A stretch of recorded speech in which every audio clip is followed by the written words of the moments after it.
Imagine, for just a second, the sheer deafening roar of an early 20th century factory floor. We're talking massive steel gears grinding, pistons violently punching down. The air is just thick with coal smoke and the smell of hot oil. Oh, wow, yeah. Just an Yeah. overwhelming environment. Right, like it is so loud you literally cannot hear the person screaming right next to you. And now instantly I want you to contrast that with the absolute pin drop silence of a wheat field at dawn. That is quite the sensory whiplash. It really is. But that exact whiplash, that violent physical shock of going from the quiet rhythms of the natural world to the relentless ear-splitting grind of the machine, well, that is exactly what we are plunging into today. Which is so important because usually when you crack open a history textbook to the chapter on the 1910s, it's presented with this very safe clinical distance. Yeah, exactly. You get a grainy black and white photo of a soldier in a trench, or maybe, a woman in a high-collared dress holding a picket sign. Right? The text just points to a date and says, here's World War I, or here's the assembly line. It's history neatly categorized into bullet points. Which is boring. Well, we do that because it's comforting, honestly. We desperately want the past to be contained. We want it locked away in its specific era so we can study it safely from the vantage point of the present. But today, in this deep dive, we are throwing that textbook entirely out the window. Because when you actually step into the emotional reality of the people who lived through that decade, it is not neat. And it is certainly not safe. No, not at all. The historical landscape we're looking at today is overwhelmingly intimate. It's the absolute definition of a paradigm shift. And the crucial thing to understand is that this shift wasn't just experienced by abstract nations or governments, right? It was experienced by individual human nervous systems. Exactly. And that is exactly why we are here with you today for this deep dive. We have this massive, deeply curated stack of research sitting right in front of us, examining the 1910s. But we are looking at all of it through a very specific, fiercely empathetic filter. The framework we're using today calls it the Kelly lens. Yeah, the Kelly lens. To really use that lens, we have to strip away the dry dates and the grand geopolitical strategies. Right. No presidents or generals today. Exactly. We have to look at this decade through the eyes of the nurse holding a dying patient's hand in a crowded flu ward. Or, the mother frantically trying to stretch a pound of meat to feed 6 people. Or the teenage boy lying about his age to draft into a war. Or the young immigrant girl locked inside a burning factory. It forces us to ask the quiet, uncomfortable questions that textbooks usually just ignore. Like, when we talk about all this rapid modern progress, who is actually protected by it? And who is asked to pay the literal blood price for it?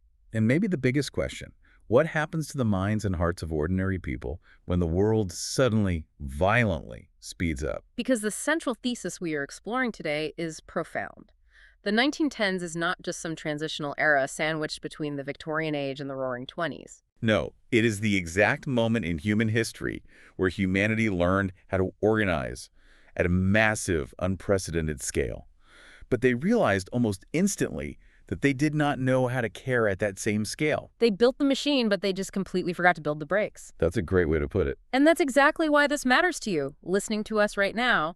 If you have ever sat on your couch at the end of a long day, scrolling through your phone, feeling a crushing sense of overwhelm at the sheer speed of the news cycle. Oh, which we all have. Right. Or just a cold, detached nature of modern bureaucracy. If you've ever thought to yourself, human beings just aren't built to process this much, this fast, well, we are going to show you exactly where that modern feeling was born. We are tracing the actual origin point of modern anxiety. But to truly understand the sheer shock of the 1910s, we can't just drop right into 1910. We have to understand the baseline first. Right. We have to set the scene by looking at the inhale before the massive exhale, the prelude, basically, the 1900s. Exactly. And the 1900s were a deceptively calm world.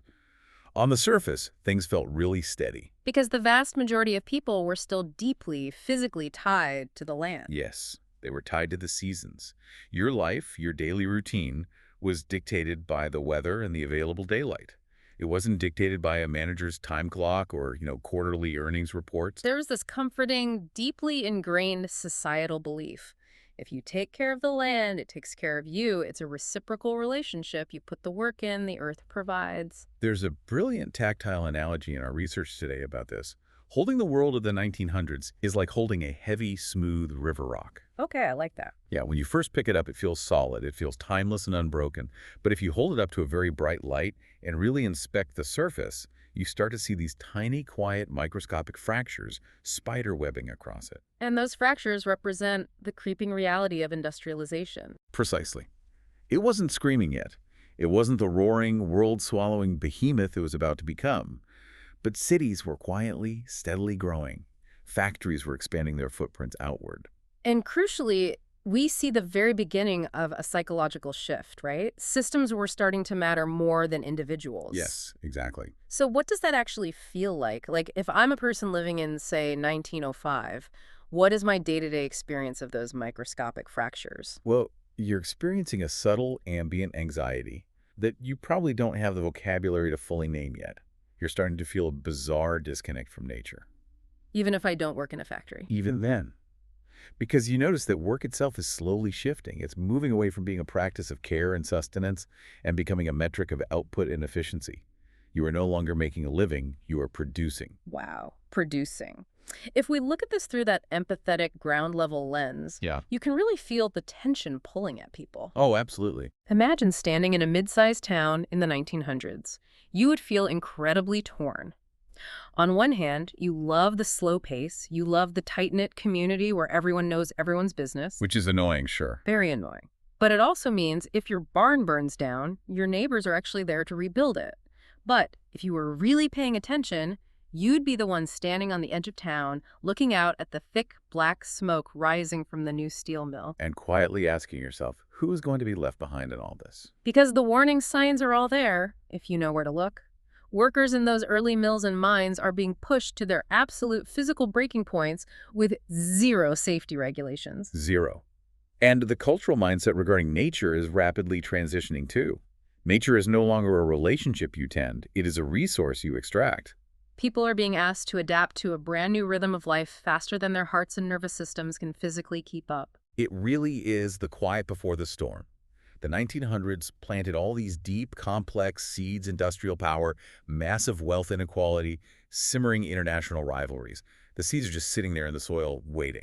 And in the 1910s, that storm doesn't just arrive to water those seeds, it unleashes a flood that breaks the world wide open. Which pulls us directly into the early 1910s. And here's where the narrative usually gets deeply skewed. Right, because on paper, if you were just reading the newspaper headlines from 1910, 1911, 1912, things look absolutely fantastic. The United States is deep into what we call the progressive era. It's an era defined by a nearly intoxicating level of optimism. Yes. There is this overwhelming, almost arrogant belief that human intelligence, specifically science, government regulation, and civic effort, can solve literally any problem. Cities are booming. Skyscrapers are physically altering the horizon. Medicine is advancing. It really feels like a golden age of unbridled progress. But that is the facade. It is entirely a facade. Yeah. And we have to dismantle that confident exterior to see what was mechanically happening underneath. Give me an analogy for that. Okay, so in the early 1910s, society looks like a massive, incredibly complex machine that has just been freshly painted. It looks sleek and powerful. But if you actually open the access panel and look at the gears, That are a mess. you realize the gears are grinding against each other with no lubrication, Yeah. and they're literally crushing the people Oh. tasked with operating them. That shiny optimism is sitting directly on top of incredibly harsh, brutal industrial labor. It's sitting on top of rampant political corruption and a terrifying systemic tightening of racial oppression. And if we want to understand how that machine got so powerful, we have to look very closely at the year 1913. Okay, let's look at 1913. And 1913 is arguably the year the modern American state scales up its power in a way that was entirely unprecedented. You have three staggering structural pivots happening almost simultaneously. Let's lay them out for everyone listening. First, you have the ratification of the 16th Amendment, which gives the federal government the power to levy a nationwide income tax. Right. Second, the 17th Amendment, which establishes the direct popular election of U.S. senators. And third, the creation of the Federal Reserve. Now, I just want you to stop and think about the sheer mechanical weight of those three things. Okay, but I have to push back here because as a modern person, I look at that list and think, well, yeah, those are just the basic building blocks of a functioning modern country. They seem entirely normal to us, yeah. Right. Like, we Yeah. need taxes to pave roads and fund the military. We definitely want to vote directly for our senators instead of letting state legislatures pick them in backroom deals. And we need a central bank so the entire economy doesn't collapse every time there's a panic on Wall Street. Sure. So, why does this empathetic, ground level Kelly lens view these specific milestones with such intense anxiety? That is the exact right question to ask. The anxiety doesn't come from the policies being inherently evil. The anxiety comes from the sudden, massive abstraction and centralization of power. Let's break down the mechanism of how this actually felt to a normal person. Okay, before 1913, the federal government was largely an abstract concept to the average citizen. It delivered the mail and fought wars, but it didn't really touch your daily life. It was distant. Very distant. Suddenly, with the income tax, the federal government has the mechanism to look directly into your wallet. That is an incredibly intimate intrusion for someone in 1913. It's the sudden loss of anonymity. Exactly. And take the Federal Reserve. Before this, if you were a farmer, your understanding of money was highly localized. Your local bank held the gold and silver. You probably knew the banker's name. You definitely did. But suddenly, the value of the dollar in your pocket, the interest rate on your farm equipment, is being dictated by a completely invisible, centralized board of men sitting in Washington, D.C. Money became an abstraction. Yes. The mechanism of survival was pulled out of the local community and handed to a massive bureaucracy. The scale is terrifying. And public trust in that massive new machine was wildly mixed, right? Because this whole progressive reform movement wasn't just about efficiency. It had a very sharp, very judgmental, moralizing edge to it. Oh, absolutely. The reformers genuinely believed they were helping, but their help came with heavy conditions. Campaigns that were ostensibly for social order or public hygiene were very often Trojan horses for deep-class prejudice, nativism, and paternalism. Wow. The wealthy, educated elites were effectively saying, we are going to use the power of the newly expanded federal government to fix society. But by fix, we mean make it conform strictly to our specific white, middle-class Protestant moral standards. Basically saying, we will help you, but only if you act exactly like us. Exactly. So the machinery of society is getting vastly larger, more powerful, and more judgmental. And while the government is scaling up, the individual worker is being ruthlessly squeezed. Squeezed is putting it mildly. Let's talk about the economic reality of this machine. There is a data point in our research that is just, it stops you in your tracks. In 1915, the average weekly earnings for a manufacturing worker was about $10.28. $10.28 for an entire week of grueling physical labor. We have to translate what that actually meant mechanically in 1915, because it did not mean comfort. No, it meant survival by a razor-thin margin. Let's do the math of poverty in the 1910s. From that $10, you have to extract rent for a tiny, unventilated tenement apartment. Which was probably packed with people. Oh, usually. You also have to buy coal or wood, which was non-negotiable because you needed it not just for heat, but to cook every single meal. You have to buy food. And the math almost never worked out. Never. Working-class families were engaged in this constant, terrifying tightrope walk. They frequently had to take paying border strangers into their already overcrowded two-room apartments just to make rent. If one person got sick and missed 3 days of work, or if the factory foreman arbitrarily decided to cut hours by a fraction, the whole family went under. They faced eviction, starvation. There was no social safety net, no unemployment insurance, no food stamps. And what this ground-level perspective does so beautifully is that it highlights the entirely unseen labor that kept these families from falling off that tightrope. It illuminates the unpaid, relentless domestic labor of women. Yes, they were the ultimate shock absorbers for the industrial machine. That's exactly it. When the economic soil was completely depleted, it was women's labor that kept the family alive. We're talking about the physical exhaustion of stretching a single, cheap cut of meat by boiling it into broths and stews to last 4 days. And the meticulous, eye-straining work of patching the same piece of clothing over and over until there's literally more patch than original fabric. It was an entire parallel economy of sheer endurance. But the physical cost of this industrial push wasn't just exhaustion, it was lethal. And you cannot deeply examine the early 1910s without looking directly at the Triangle Shirtwaist Factory fire in 1911. Right. It is one of the darkest days in American industrial history. And it's not just a tragedy, it is a mechanical failure of empathy. So the factory was located on the top floors of the Ash Building in Manhattan. And on March 25th, a fire broke out in a scrap bin. Now, a fire is an accident. What made this a massacre was the system.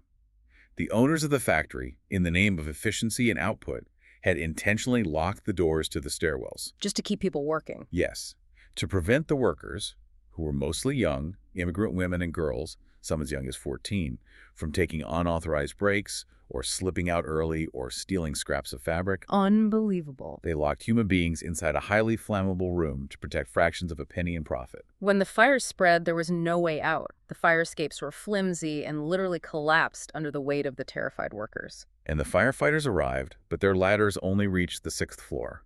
The fire was on the 8th, 9th, and 10th floors. 146 people died. Many of them burned alive, but dozens of others linked arms and jumped out the windows to the pavement below just to escape the flames. It was a visceral, horrifying public spectacle. Thousands of people in Washington Square Park watched these young girls fall from the sky. It is the most brutal, undeniable illustration of what happens when a society fundamentally values the output of the machine over the life of the human being operating it. It completely exposed the lethal reality that those green leaves of the progressive era were trying to hide. Now, the sheer horror of the Triangle Fire did spur major workplace safety reforms in New York. But the fact that it took the bodies of 146 young women hitting the pavement to initiate that care, it proves our core thesis. The system scaled its production long before it even attempted to scale its empathy. Precisely. And while the economy is relentlessly grinding these workers, the actual physical makeup of the country, the faces of the people walking the streets, are transforming at a rate that is frankly hard to comprehend. We're entering a period of massive demographic upheaval. Let's talk numbers, because between 1900 and 1915, over 15 million immigrants arrived in the United States. 15 million. Just pause and let the scale of that human movement sink in. By 1910, 3/4 of New York City's entire population were immigrants, or the children of immigrants. 3 out of every 4 people you would pass on a New York street. And they weren't just coming from Western Europe anymore. They were coming from Italy, Russia, Eastern Europe. They were Jewish, Catholic, or Orthodox. What is fascinating here is how this immense scale of movement fundamentally fractured the traditional American definition of what was considered normal. It made the culture undeniably richer, more dynamic. You have this incredible collision of languages, foods, and traditions. But it also triggered a massive, immediate, and often vicious backlash. The friction must have been intense. I can't even imagine. The established, largely Anglo-Protestant classes viewed this influx with deep suspicion and fear, right? They did. They looked at these crowded tenements and saw a literal threat to the American identity. So what did the machine do? It organized. We see the rise of intense, heavily funded, and highly structured campaigns to, quote-unquote, Americanize the newcomers. Can you give an example of how that Americanization actually worked mechanically? Because it sounds almost like brainwashing. It was certainly coercive. Yeah. Take Henry Ford, for example. In his factories, he established the Ford English School. Okay. And graduation day involved a highly symbolic, almost surreal ceremony. The immigrant workers, wearing their traditional native clothing from their home countries, would physically walk down into a massive prop melting pot. Wait, like an actual physical pot on a stage? Yes, literally a giant pot. And then they would emerge from the other side wearing identical conservative American suits, waving American flags. Wow. Talk about erasing the individual for the sake of the system. Exactly. There was immense systemic pressure to shed your native language, abandon your customs, and fit into this rigid, respectability-driven mold of what an American was supposed to be.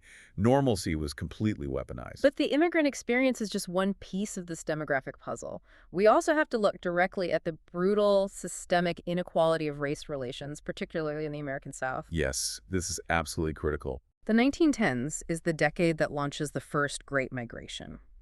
Starting around 1916, hundreds of thousands of Black Americans begin packing up whatever they can carry and moving north to cities like Chicago, Detroit, and New York. And we have to be absolutely clear about the mechanics of why they are moving. Yeah. It wasn't just an economic migration to find factory jobs, although the labor shortage during the war did create opportunities. They were fleeing. It was a mass exodus. They were escaping extreme, pervasive racial violence. They were fleeing lynchings, the Ku Klux Klan, and the suffocating, legally enforced disenfranchisement of Jim Crow laws, which controlled every single aspect of where a black person could live, work, and exist. It was, for all intents and purposes, a refugee crisis occurring entirely within the country's own borders. That is exactly what it was. And in response to this era of intense, violent oppression, you see incredible resilience. This is the decade the NAACP is founded, right in 1909, and it gains massive traction in the 1910s. Yes. They take the resistance against this violence and turn it into urgent, sophisticated, legal organization. They realized that to fight a systemic machine of oppression, you had to build a machine of justice. They used the courts, they used the press, they used organized boycotts. And they weren't the only ones organizing on a massive scale. This is also the defining climactic era for the women's suffrage movement. The fight for the vote. Right. And it wasn't just polite petitioning anymore. You have massive parades down Pennsylvania Avenue. You have women physically chaining themselves to the White House gates. The stakes got incredibly high. You have the horrific Night of Terror in 1917, where suffragists like Alice Paul were imprisoned in the Occoquan workhouse, beaten and force-fed through tubes when they went on hunger strikes. They literally put their bodies on the line. And it eventually leads to the 19th Amendment passing Congress in 1919. It is this triumphant, agonizingly hard-fought victory. It is a landmark victory. But if we apply our empathetic ground-level lens and read the fine print of that victory, the deep contradictions of the 1910s are exposed once again. Right, because the uncomfortable question we always have to ask about this era is, who actually got to experience the benefits of that victory? Exactly. The narrative is often flattened to women won the right to vote, but the reality is much sharper. While women fought together across class and racial lines in many specific instances, they were not protected equally when the political dust settled. The passage of the 19th Amendment did not practically secure the vote for black women in the South. Because the local systems of oppression were still intact. Precisely.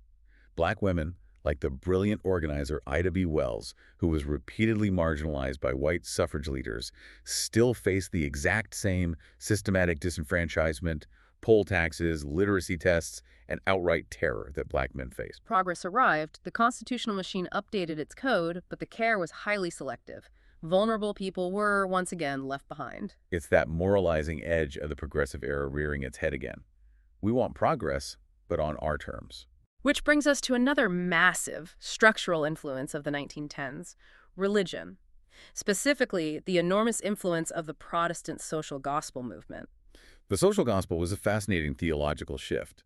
It essentially looked at the brutal realities of the time and said, poverty, child labor, and urban disease are not just individual moral failings caused by laziness. They are communal, systemic moral problems. Yes, and Christians have a divine duty to solve them through social and political reform. Which, at face value, sounds wonderful. Treating poverty as a community issue rather than just blaming the poor person for their own suffering, it sounds deeply empathetic. And it did motivate a massive amount of genuine ground-level care. Settlement houses, labor advocacy, sanitation reform.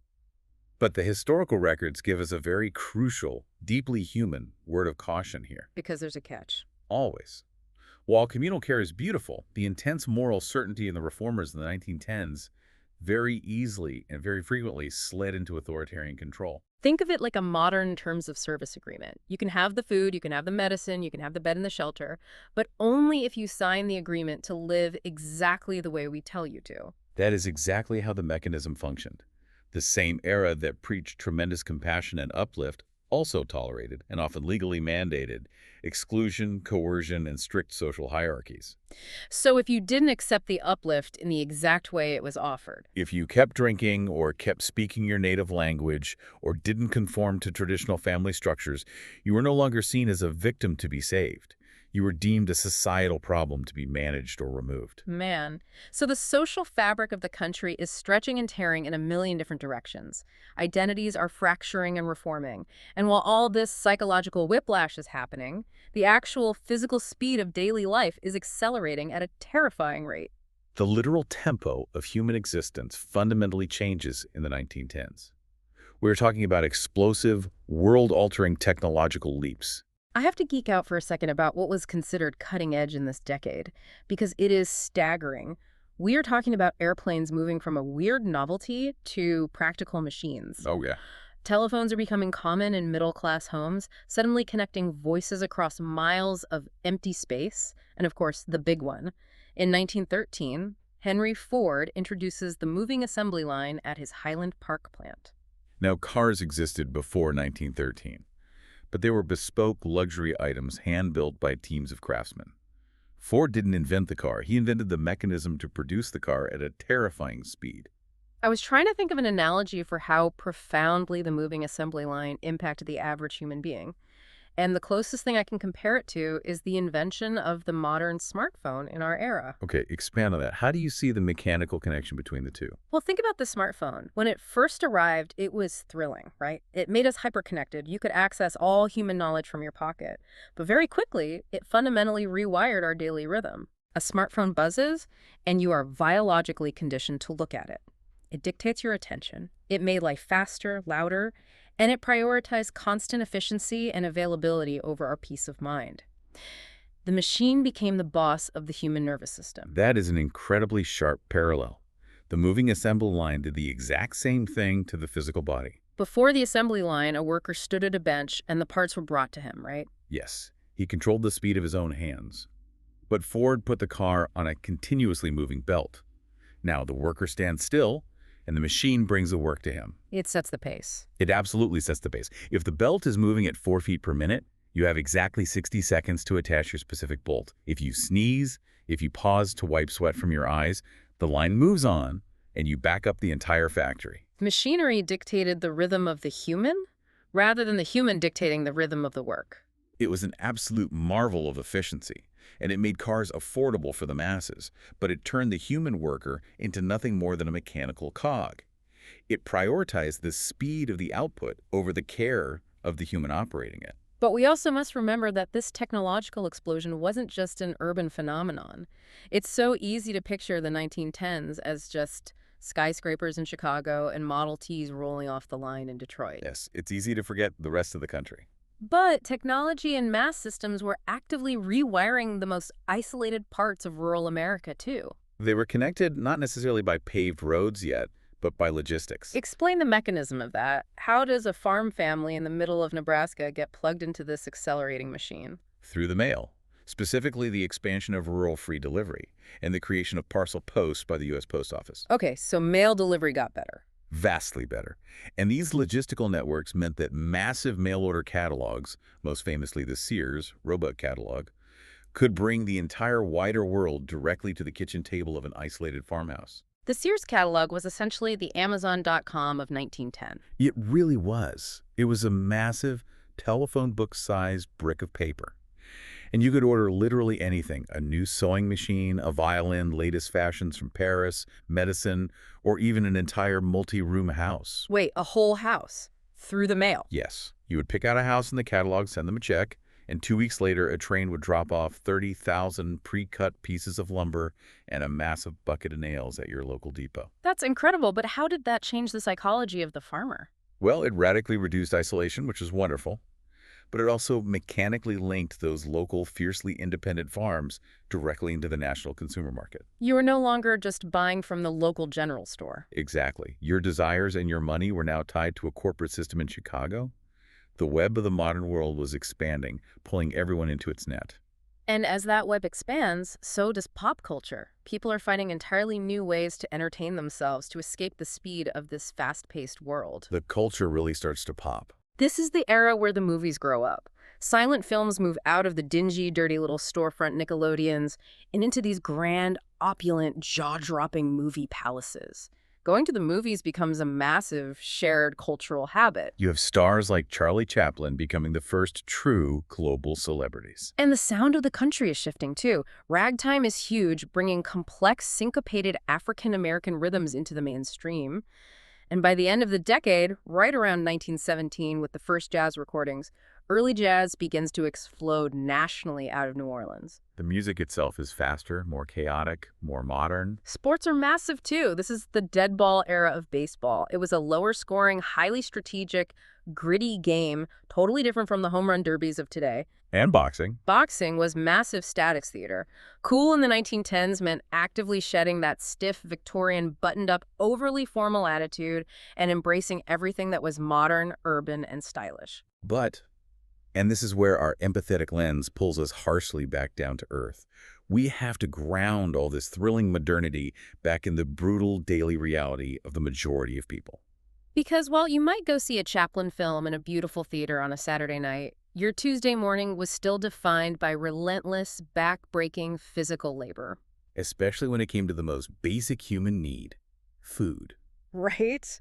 We have to strip away our modern assumptions that there is no convenience food monoculture in the 1910s. There's no drive-through, no microwave dinners, no pre-washed, pre-chopped bag salads in a refrigerator. Just remind yourself of the deep mechanics of what it took simply to eat. Meals were hyper-local. They were deeply, unforgivingly tied to the weather, the season, and the availability of fuel. And overwhelmingly, food was tied to women's time. Your diet consisted of bread, potatoes, whatever seasonal vegetables you could grow or buy cheaply, and maybe occasional meat if the budget allowed. But let's walk through the actual labor of a meal. Okay, a meal in the 1910s was not just something you consumed. It was an hours-long event that required extreme logistical planning. What are we talking about here? Well, in many homes, it required physically hauling heavy buckets of water from a pump. It required hauling coal or chopping wood. You had to wake up in the freezing cold to clean the ashes out of the heavy iron stove, lay the kindling, strike the fire, and then tend that fire constantly to keep the temperature steady enough to bake bread. That is exhausting just to hear. And in the summer, you spent weeks standing over boiling pots, preserving foods in glass jars, just so your family wouldn't starve in February. Food was labor. Pure physical labor. So you have this incredibly jarring dichotomy. You can look up in the sky and see a man flying in an airplane, a miracle of modern engineering. But on the ground, a mother is still spending 4 hours a day, covered in flour and soot, just keeping a stove at the right temperature. The future is here, but it is incredibly unevenly distributed. Life was becoming a thrilling, fast-paced modern marvel. The machinery of efficiency was a wonder to behold. Until that exact same brilliant machinery of efficiency was turned completely toward human destruction. Which brings us to 1914, the moment the world breaks. The global collapse. In the summer of 1914, the assassination of Archduke Franz Ferdinand in Sarajevo detonates the incredibly brittle, incredibly complex alliance system of Europe. It's like a massive set of tripwires. And once one is snapped, they all go. Within weeks, the entire world is at war. Our research describes this with a brilliant, devastating metaphor. Think of the old empires, the Russian Empire, the Austro-Hungarian Empire, the Ottoman Empire, the German Empire, as these ancient, massive, rotting trees. The war is the hurricane that comes through and brings them all crashing down. And they take millions of human lives down with them.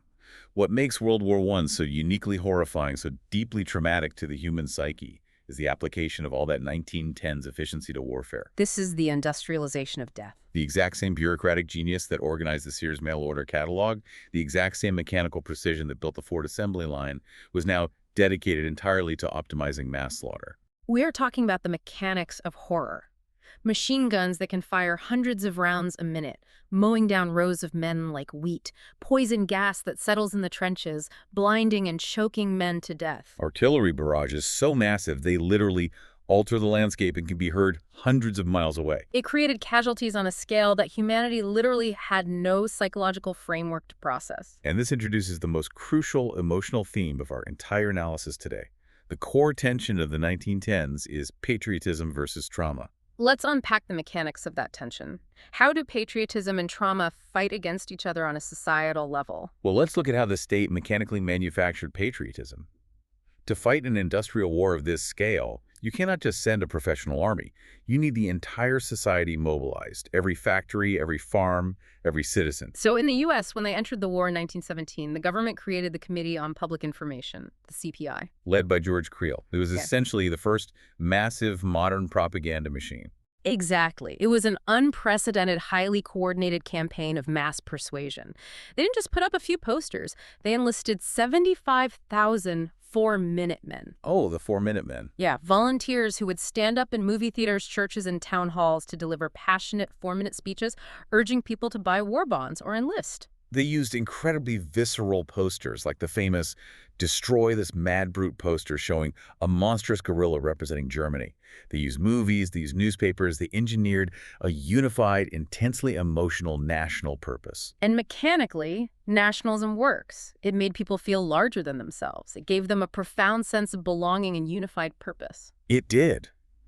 But it came with a terrifying dark side. It made empathy entirely conditional. Conditional empathy. Yes, you had to constantly prove and perform your loyalty. If you were a German immigrant, if you were a labor union organizer who thought the war was just for rich bankers, or if you were simply a pacifist, your dissent wasn't viewed as a difference of opinion. It was treated as outright treason? Exactly. People were jailed under the Espionage Act just for speaking against the draft. You were viewed with extreme suspicion. Empathy and basic civil rights were reserved strictly for those inside the approved national circle. But I have to ask a question here, because the human element is what breaks my heart. Yeah. If everyone in the country is suffering so much loss, if every neighborhood has a boy who isn't coming back, if every family jumps when there's a knock at the door, terrified it's a telegram from the War Department, if there is this massive, unavoidable ocean of suffering, why didn't society just stop and grieve? That is the tragedy. Why didn't people collectively say, this is too much, we need to pause and mourn? Because the propaganda machine simplifies moral complexity. The messaging of the time explicitly told people that hesitation was weakness. It told mothers that their grief, if expressed too loudly, was a betrayal of the boys suffering in the trenches. So they weren't allowed to be sad. People were constantly publicly praised for their sacrifice. Be brave. Buy war bonds. Send your sons. Plant a victory garden. But they were completely systematically abandoned when it came to dealing with the emotional consequences of that sacrifice. There was no widespread societal language for trauma. None whatsoever. The term shell shock emerges during this time to describe the absolute neurological and psychological shattering of the soldiers who endured the artillery bombardments. But it was heavily, cruelly stigmatized, wasn't it? Oh, heavily. It was frequently viewed by the military brass as cowardice or malingering or a simple failure of moral nerve.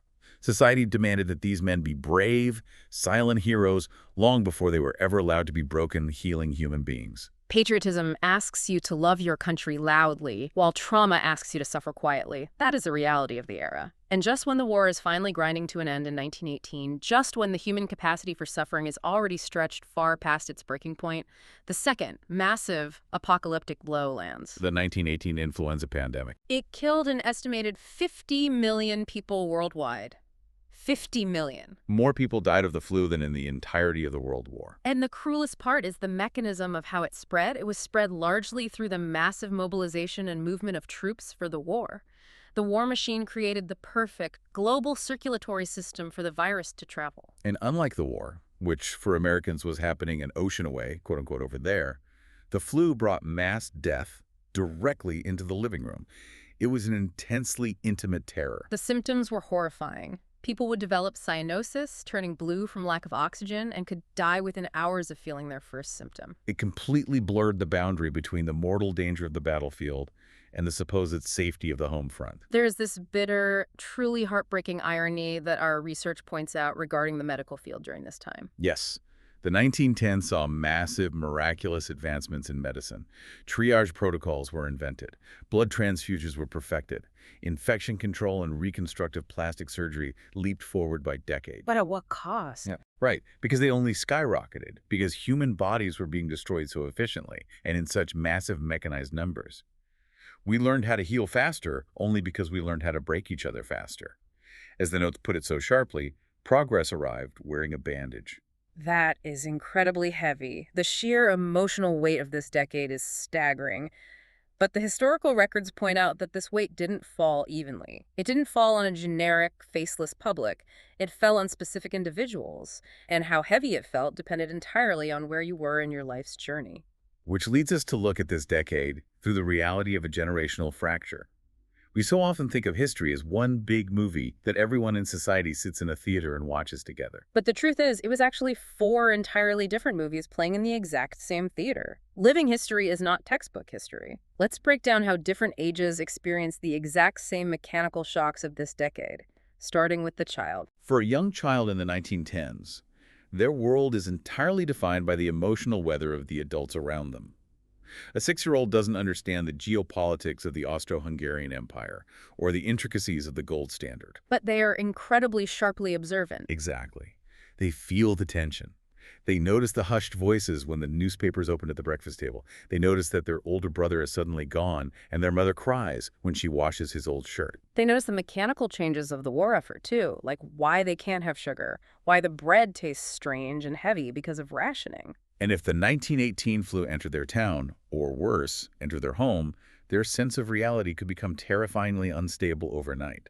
The adults who were supposed to be the invincible protectors of their universe were suddenly powerless, sick, or dying. Children absorbed all this ambient, terrifying fear without having any vocabulary or psychological framework to process it. Then you move up to the teenager. And the teenager in the 1910s is trapped in this incredibly awkward, high-pressure, in-between state. They are violently pulled between the innocence of childhood and a very sudden, very performative duty to the nation. The societal pressure must have been immense. Think of a 15-year-old boy. He is feeling the overwhelming societal demand to become brave instantly. He is looking at propaganda posters telling him real men are in uniform. We have countless stories of teenage boys lying about their age, forging birth certificates to enlist. Because they were terrified that if the war ends before they get there, they will be branded as cowards for the rest of their lives. And teenage girls are feeling the exact same intensity of pressure, but directed differently. They are pressured to be the morally upright, emotionally steady pillars of support. They are spending hours rolling bandages, knitting socks for soldiers, selling war bonds. And crucially, this is the first generation of teenagers in human history growing up constantly, systematically watched by mass media. They are seeing posters, magazine illustrations, and movies telling them exactly what a good young man or a heroic young woman looks like in a time of crisis. Their very identity formation is hijacked by the state propaganda machine. So the child is confused, the teenager is heavily pressured, but the adult in the 1910s is carrying the crushing structural weight of the entire era on their shoulders. The adults are the executioners of survival. They are the ones actually making the mechanics of the decade function. They are the ones enduring the grinding economic inflation. They are the ones actually putting their teenage sons on the trains to go off to a war they barely understand. They are the ones nursing the sick at home during the pandemic when all the hospitals are overflowing and turning people away. And they are doing all of this physical and emotional labor while simultaneously performing this mandatory public patriotism. They are smiling and buying war bonds while privately deeply terrified about paying the rent or surviving the loss of their primary wage earner. The adult's mindset is entirely dominated by responsibility. It's the terrifying gap between the public demand to be completely loyal and composed and the private reality of deep exhaustion and grief. And finally, we have the elder. I think this is the most deeply poignant perspective of all. Oh, for sure. Think about someone born in the 1840s or 1850s, living through the 1910s. Think about the mechanical changes they have witnessed in a single lifetime. It's mind-bending. They were born into a world entirely powered by horses, steam, and local farming. And they're dying in a world of airplanes, telephones, mechanized slaughter, and global mass propaganda. They are the memory bearers of a slower world. For an elder, the 1910s must have felt like watching history literally speed away from them. They are the ones who realize with deep sadness that progress is no longer innocent. They remember when the world was smaller, when the community was tangible. Seeing it become this massive, connected, lethal machine must have been profoundly alienating. Now, we have to quickly remind you, as we look through this empathetic lens, that these four stages, child, teen, adult, elder, were experienced vastly differently depending on your demographics. The mechanics of survival changed based on who you were. A white, middle-class family in a small Midwestern town experienced these stages differently than a black family fleeing the terror of the South in the Great Migration. And that was vastly different than an immigrant family in a New York tenement facing intense social suspicion and poverty. The demographic reality shaped the intensity of the experience.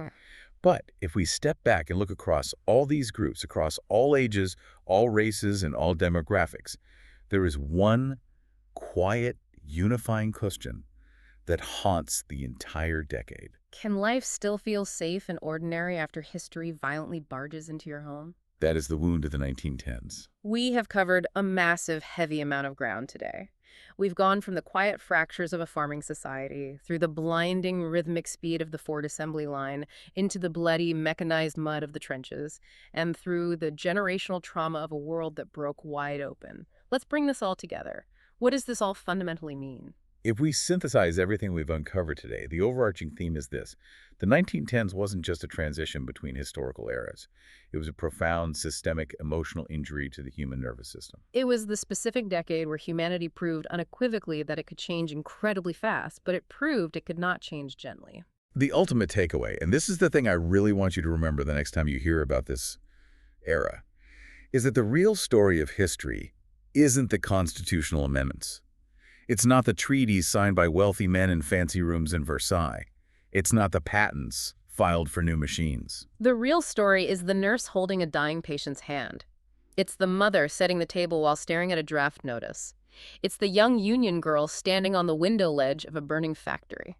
It was a decade of ordinary people trying desperately to stay human inside massive systems that simply did not know how to be human yet. And here's exactly why this deeply curated journey through the 1910s matters to you, listening to us right now, over a century later. The 1910s is the exact hinge point in human history, where the world stopped being something you lived inside, like a local garden or a tight-knit community, and started being something that could violently overwhelm you from the outside. It is the mechanical origin point of the modern system, and therefore the origin point of modern systemic anxiety. Which brings us to a final provocative thought that we want to leave you with today. Something for you to mull over as you go about your day, as you check your buzzing smartphone, as you read the relentless news cycle, or deal with a faceless bureaucracy. If the 1910s was the era where the machinery of the world learned to move faster than the human heart, and we have essentially been running exhausted trying to catch up ever since, how much of our modern, everyday anxiety, our cultural obsession with relentless productivity, our detached and cold corporate bureaucracies, our constant, exhausting need to publicly perform our identities for a crowd? How much of that is actually just a 100-year-old trauma response that society never bothered to heal? Are we still just trying to find our footing after the massive gears of history shifted 100 years ago? Are we still just standing on the edge of the factory, looking at a messy, overwhelmingly fast reality, secretly wishing we had that quiet, clean, black and white textbook back? It's something to think about. We want to warmly thank you for joining us on this custom deep dive. We hope you walk away today looking at the massive systems around you with a new, deeply empathetic perspective. Remember to look out for the people caught in the machine. Yeah, until next time.